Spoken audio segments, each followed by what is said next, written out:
FBI agents this morning raided the Maryland home of Maryland man, former Trump National Security Advisor John Bolton, who's a major critic of the president who fired him during his first term in 2019.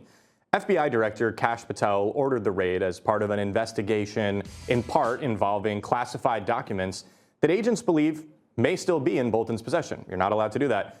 This investigation was launched under Trump's first administration, claiming that Bolton's 2020 book, The Room Where It Happened, not to be confused with the Hamilton song, contained classified information.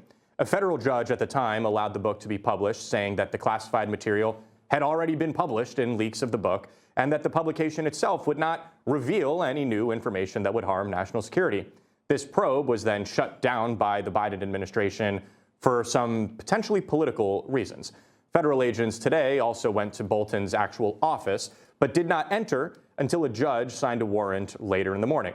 Bolton has not been arrested and is not currently charged with any crimes. And in a post on X, FBI Director Kash Patel wrote that no one is above the law.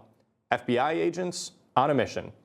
President Trump was asked about this raid in the Oval Office today.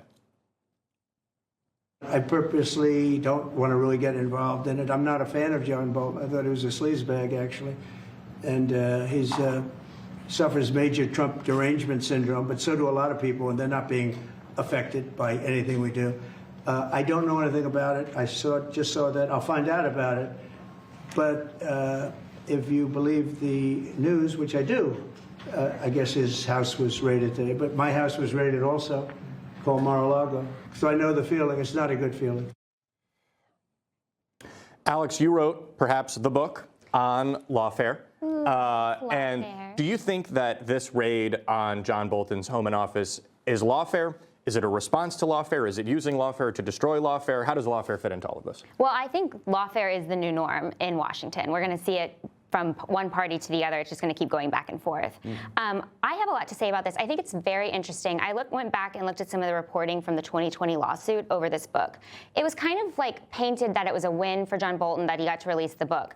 But really, the judge, it was a Reagan appointee, said there were so many manuscripts out there at the time that an injunction was basically useless, that that information was out there. And so that's how he was able to go ahead and put this book out. The judge even warned that Bolton might be prosecuted for this conduct. And given that we just saw Bondi say America's safety isn't negotiable, justice will be served, I think we might see an indictment. And also, I'm questioning, is it just about the book? Because Dan Bongino did also post on X, public corruption will not be tolerated. Public corruption is not necessarily related to his book. It could be what else he's doing with classified information in his possession, what other conversations he's having. In effect, and Tiana, you also have maybe a tinfoil hat theory on how all of this came about? In effect, so it's not just having the classified information, was it leaked in the form of the original book leaks? So the information came from the CIA. It was Ratcliffe gave the information to the FBI, to Kash Patel, and that's how this was executed. I think it was the information. I think so. John Ellis was the NSC lawyer that in Trump 1.0 was assigned to review the book, and then the judge went forward and just said, you know, Leroy Jenkins, we're publishing it anyway, despite the White House not signing off on it. John Ellis is now the deputy director at the CIA. So that means he's probably been sitting on this intel for the last 4 years, knowing that there was, I mean, look, we haven't seen the warrant for the search. We haven't even seen any criminal charges. So everyone's innocent until proven guilty, especially when there's not even an alleged crime yet. But the point is that there was something there that was good enough for the search warrant to be signed off on. And executed. And one of the things that Trump said is that he did not know ahead of time that this was happening. Obviously, the FBI acted on this and potentially in collaboration with the CIA. And we saw in an interview with NBC Fake News' Kristen Welker, Vice President J.D. Vance was also asked about this and whether the Bolton raid was retaliation for Bolton being a Trump critic. Well, who has said it looks a lot like retribution, Kristen? A lot of people who tried to throw Donald Trump in prison for completely fake charges that were later thrown out by multiple different courts.